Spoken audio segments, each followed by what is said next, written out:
iddia elirlər, mən Allaha yaxınam, sevirəm, xoşum gəlir, canım qurban, balam qurban, malım qurban.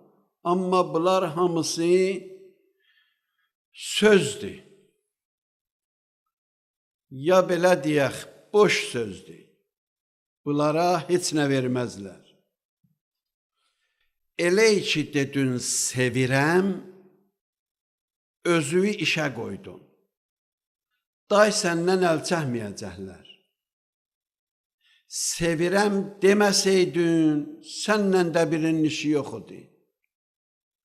Özü üçün yaşayacaqdın, keyfinlə, ləzzətinlə. Axır nə olacaqdı, onu özün yaxşı bilirsən ki, nə olacaqdı axırda.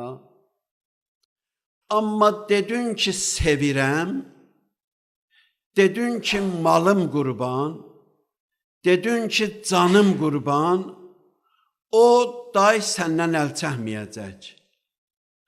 Axıracan qovacaq səni. Görüm, harada dayanırsan. Allah rəhmət eləsin, bizim yaxın bir qohum var idi. Bu, hər görəndə mənə deyirdi, ağa, mən sənə nökərəm. Ağa, mənə bir qulluq. Mən də dedim, Allah köməyin olsun. Yox, bir işim yoxdur. Əl də çəkmir. Dedin, yer çıx getdə də. Hey deyir ki, mənə nə qulluq? Mən də deyirəm, heç zat, valla, billah, belə. O da gedir, yenə də görəndə, nə eləyim, nə filan, özdə bilirəm, yalan deyir. Onu da bilirdim mən. Sonra fikirləşdim ki, bununla mən haqq hesabı qutarım da bir dəfə. Bu nə qədər mənə yalanla deyəcək canım qurban. Mən buna dedim ki, filan kəs bilirəm, bir maşın almışdım, maşının da çox istəyirdi, elə canı ona bağlı idi. O vaxt 40 il bundan qabağın söhbətidir. Təzə bir maşın da almışdı, imkanlı adam idi. Həddən artıq imkanı da var idi. Dedim ki, filan kəs, mənə sənin maşının bir gün lazımdır. Bir gün mənə lazım olacaq. Mən gedəm Tehrana, qaydam gələm. Mən də Tehrana gedəcək idim, Ərdəbildə idim. Amma bunun maşınına ehtiyacım yox idi. Bunu yoxlamaq üçün dedim. Dedim, nə vaxt olacaq? Dedim, sabahları mən belə. Dedi, sabahları mən Rəşdə gedəcəyəm. Dedim, eybi yoxdur, Rəşd elə yolumuzun üstündədir. Səni də elə qoyaram Rəşdə. Gedərəm, elə özüm də sürəcəyəm, başqa adama da verməyəcəyəm. Qaydəndə sənə qalsın orada, mən 2 gün 3 gün qalacağam. Səni də götürərəm. Olmasa yox. Ondan dedi, nəm başını nəm hara verəcəkdim, nəm harasını düzəldəcəkdim, nəm nə olacaqdı. O yandan bir yandan belə söhbətdə dedim, onda sənə can sağlığı, eybi yoxdur, narahat olma. Mən həll eləyərəm məsələmi, daha gözümə görsənmədi. O da rahat oldu, mən də rahat oldum. Nə qədər dinməyibsən, sənlə neçəsin işi yoxdur. Amma elə ki danışdın, bülbül elə ki oxudu, ondan sonra onun dövrəsini alarlar. Oxumayan quşunla kimin nə işi var? O quş ki oxudu, gözəl oxudu, ondan sonra day onun qiyməti qalxacaq, onu alan olacaq, onu satan olacaq, onu oxudan olacaq. Ona görə də Pərverdigar-ı aləm, sən ki deyirsən canım qurban, Allaha qurban olum, belə gəldi, belə getdi, Pərverdigar-ı aləm başlayır səni imtihan eləməyə. Haracan ki dayanmayıbsan, gedəcək, ta dayanasan, deyəsən ilahi day bəsdir. Da bundan artıq mənim gücüm çatmayacaq. Dayandın, dayanacaq, getdin, gedəcək. Belə bir əhvalat var bu meydanda. Kim bu meydana girə bilər? Kim bu meydandan salamat çıxa bilər? Vəziyyət belədir. Nə üçün Pərverdigar-ı aləm imtihan eləyir? Onu biz bilirik. Elə bu söhbətlərdən də aydın oldu. Amma yaxşı olar ki, bir dənə, 2 dənə də hədislərdən oxuyaq, görək Pərverdigarı aləm, o ki insanları imtihan elir, o imtihanda nəticə necə olur? Peyğəmbərimiz buyurur, İza əhəbbəllahu abdən, elə ki Pərverdigarı aləm bir insana məhəbbət elədi. Məhəbbət eləmədi heç nə. Boşladı başına. Peyğəmbər dua eləyirdi, deyirdi, ilahi, mabada məni öz başıma boşlayasan.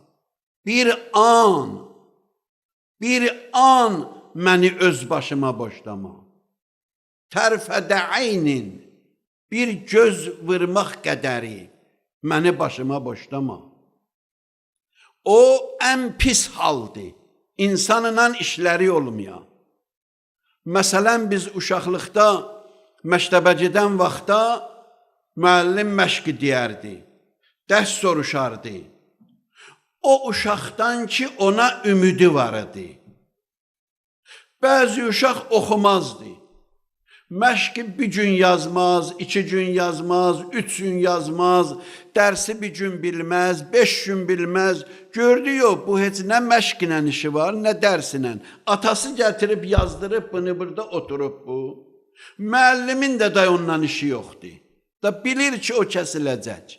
Nə dərs soruşur ona, nə məşqi deyir. Niyə? Çünki boşladı onu başına. Boşladı başına, yəni aqibət və xeyr olmayacaq. Yəni xoşbəxt olmayacaq.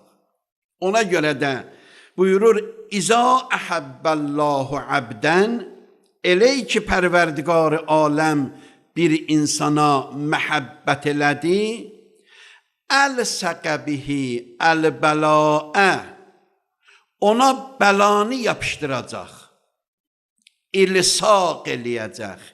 İlsaq bilirsən də, bir şeyə yapışdırmaq. Məsələn, əlində bir kağız var məktəbdə, deyirlər ona şəkili ilsaq elə. Yəni, yapışdır ona.